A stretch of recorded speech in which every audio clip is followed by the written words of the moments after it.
Peter heard that it was the Lord, he wrapped his outer garment around him, for he had taken his clothes off, and jumped into the water. The other disciples came to shore in the boat, pulling the net full of fish. They were not very far from land, about 100 yards away. When they stepped ashore, they saw a charcoal fire there with fish on it and some bread.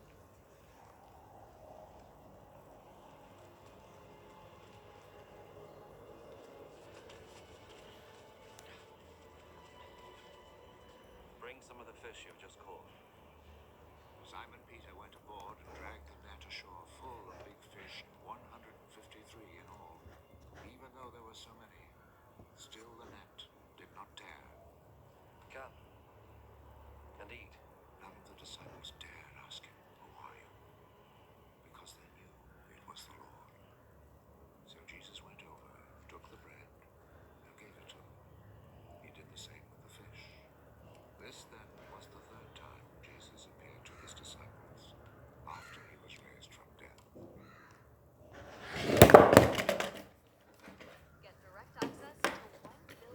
പ്രിയമുള്ളവരെ, നമ്മളിപ്പോൾ കണ്ടത് Lucas എഴുതിയ സുവിശേഷം 5-ാം അധ്യായം 1 മുതൽ 10 വരെയുള്ള വാക്യങ്ങളുടെ ചരിത്ര സംഭവമാണ്. ഇവിടെ യേശു ഗന്നേസരത്ത് തടാകത്തിൽ, അതായത് ഗലീലിയ കടലിന് ഗന്നേസരത്ത് തടാകം എന്നും പേരുണ്ടെന്ന് ഞാൻ ഇന്നലെ പറഞ്ഞല്ലോ. ആ ഗന്നേസരത്ത് തടാകത്തിൻ്റെ അരികിൽ ഇങ്ങനെ നിൽക്കുകയായിരുന്നു. ഒറ്റയ്ക്ക് ഇങ്ങനെ നിൽക്കുന്ന സമയത്ത് ജനങ്ങൾ യേശുവിനെ കണ്ട് തിരിച്ചറിഞ്ഞു. അവർ നാനാഭാഗത്തു നിന്നും ഓരോരുത്തരായി ഓടി വരികയും യേശുക്രിസ്തുവിനെ വളയുകയും ചെയ്തു. അങ്ങനെ ധാരാളം മനുഷ്യർ തിരക്കി ഇങ്ങനെ വന്ന് യേശുവിൻ്റെ ചുറ്റിലും കൂടിയപ്പോൾ യേശു തിരിഞ്ഞ് കടലിൻ്റെ ഭാഗത്തേക്ക് നോക്കി, ഗലീലിയ കടലിൻ്റെ ഭാഗത്തേക്ക് നോക്കിയ സമയത്ത് 4 പടകൾ അവിടെ കിടക്കുന്നുണ്ട്. പടകിൽ ആൾക്കാരുമുണ്ട്.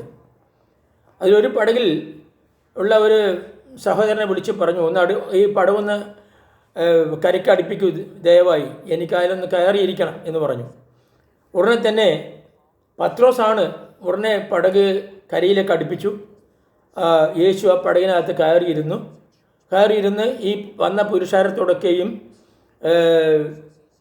തൻ്റെ സുവിശേഷം പ്രസംഗിച്ചു. അങ്ങനെ സുവിശേഷം പ്രസംഗിച്ച് കഴിഞ്ഞതിന് ശേഷം കർത്താവ് ഈ ശിഷ്യന്മാരുടെ കൂടെ ഈ പടകിലിരിക്കുകയായിരുന്നു. അവരെ നോക്കിയ സമയത്ത് അവരുടെ മുഖത്തൊക്കെ മ്ലാനത, വിഷാദം തളം കെട്ടി നിൽക്കുകയാണ്. കർത്താവ് വേറൊന്നും പറഞ്ഞില്ല. അവരോട് പറഞ്ഞു, നിങ്ങൾ കുറച്ചുകൂടെ ആഴത്തിലേക്ക് കയറി ചെന്ന് അവിടെ ആഴത്തിൽ വല ഇറക്കുക, നിൻ്റെ വലതുഭാഗത്ത് ഇറക്കുക എന്ന് പത്രോസിനോട് പറഞ്ഞു.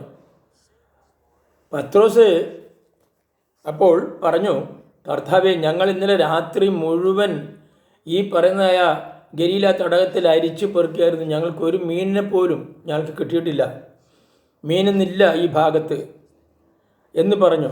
കർത്താവ് പറഞ്ഞു, നീ ആ ഭാഗത്ത് വലയിറക്കൂ. അപ്പോൾ പത്രോസ് പറഞ്ഞു, ഗുരു, നിൻ്റെ വാക്കിനെ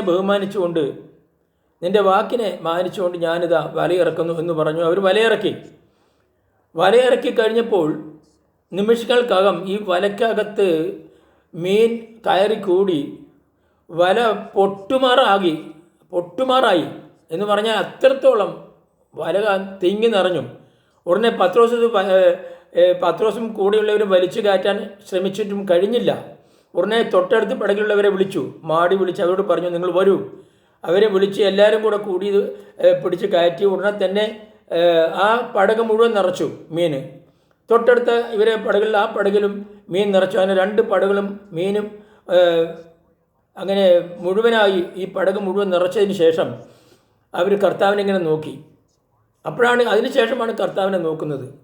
ഉടനെ പത്രോസ് കർത്താവിൻ്റെ കാൽക്കൽ വീണ് കരഞ്ഞു. കർത്താവേ, ഞാൻ പാപിയായ ഒരു മനുഷ്യനാണ്, നിൻ്റെ സമീപത്ത് നിൽക്കാൻ എനിക്ക് യോഗ്യതയില്ല, നീ എന്നെ വിട്ടു പോകണം, ഞാനൊരു പാപിയാണ് എന്ന് പറഞ്ഞു. അപ്പോൾ കർത്താവ് അവരോട് പറഞ്ഞു, നിങ്ങൾ ഭയപ്പെടണ്ട.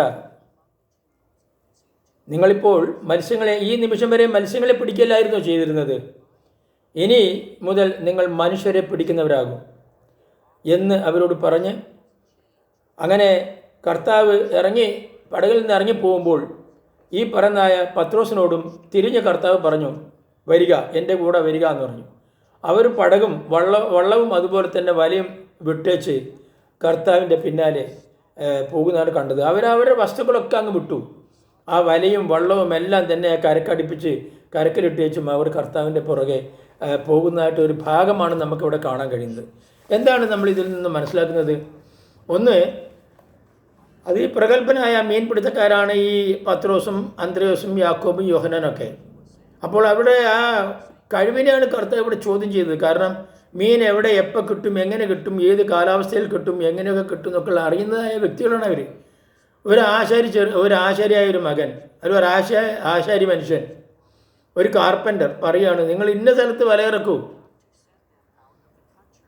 അവർ തർക്കിച്ച് നിന്നില്ല. അവർക്ക് വേണമെങ്കിൽ മനസ്സിലങ്ങനെ വേണമെങ്കിൽ പറയാം, നീ ഇതിൻ്റെ പണി നോക്കി പോടോ, ഞങ്ങൾ ഇന്നലെ ഈ ഗലീലയിൽ എവിടെയൊക്കെ മത്സ്യം കിട്ടും ഞങ്ങൾക്കറിയാം, നീ ഞങ്ങളെ പഠിപ്പിക്കണ്ട എന്ന് വേണമെങ്കിൽ പറയാം, അല്ലെങ്കിൽ വേറെ വല്ലതും പറയാം. ഇതൊന്നും അവർ പറഞ്ഞില്ല. ഗുരു, നിൻ്റെ വാക്കിന് ഞങ്ങൾ വിലയിറക്കുന്നു. കാരണം ഞങ്ങൾക്ക് വിശ്വാസമില്ല, ഞങ്ങൾക്കൊരു വിശ്വാസമില്ല, ഇവിടെ മീനില്ല ഞങ്ങൾക്കറിയാം, പക്ഷേ നിൻ്റെ വാക്കിനെ മാനിച്ചുകൊണ്ട് ഞങ്ങൾ വിലയിറക്കുന്നു പറഞ്ഞു. വിലയിറക്കി. അങ്ങനെയാണ് ഈ മീനൊക്കെ കിട്ടിയത്. ഇതാണ് നമ്മൾക്ക്, ഇതേപോലെയാണ് നമ്മൾ പല വിധത്തിലും നമ്മൾ പരീക്ഷിക്കപ്പെടുമ്പോഴൊക്കെയും നമ്മുടെ മനസ്സിൽ കൂടിയിരിക്കുന്നതായ നമ്മുടെ അവിശ്വാസം എന്ന് പറയുന്നത് എപ്പോഴും തലപൊക്കുകയും നമ്മളെ നന്മയിൽ നിന്നും അനുഗ്രഹത്തിൽ നിന്നും നമ്മളെ പിന്മാറ്റിക്കൊണ്ടിരിക്കുകയാണ്. ഇവിടെ കർത്താവ് എന്തിനു വന്നെന്നാണ് പറഞ്ഞത്? ഞാൻ നിങ്ങളെ മനുഷ്യരെ പിടിക്കുന്നവരാക്കും. അതാണ് പത്രോസിനോട് പറഞ്ഞത്. അപ്പോൾ പാപികളായ നമ്മളെ രക്ഷിക്കുന്നതിന് വേണ്ടി കർത്താവ് ഈ ലോകത്തിലേക്ക് വന്നു. അവൻ ദൈവരാജ്യം നമ്മളോട് സംസാരിച്ചു. ദൈവത്തിൻ്റെ മക്കളാകുവാൻ തക്കവണ്ണം അവൻ നമ്മളെ അവൻ്റെ വചനത്താൽ അനുഗ്രഹിച്ചു, പരിശുദ്ധാത്മാവിനാൽ അനുഗ്രഹിച്ചു, അവൻ്റെ രക്തത്താൽ അനുഗ്രഹിച്ചു. അങ്ങനെ അവൻ നമ്മളെ അവൻ്റെ നിത്യരാജ്യത്തിൻ്റെ അവകാശികളാക്കി തീർക്കാൻ വേണ്ടി നമ്മളെ യോഗ്യരാക്കിയിട്ടാണ് അവൻ കടന്നു പോകുന്നത്. അപ്പോൾ ആ ഒരു ഭാഗമാണ് ഈ പറയുന്നതായ പടകും ഈ മീൻപിടുത്തക്കാരും യേശുവും തമ്മിലുള്ളതായ ഈ പറയുന്നതായ ഈ ഒരു സംഭവം, ചരിത്ര സംഭവം നമ്മളെ വെളിവാക്കുന്നത്. എന്നെ കേട്ട നിങ്ങൾക്ക് എല്ലാവർക്കും നന്ദി, നമസ്കാരം.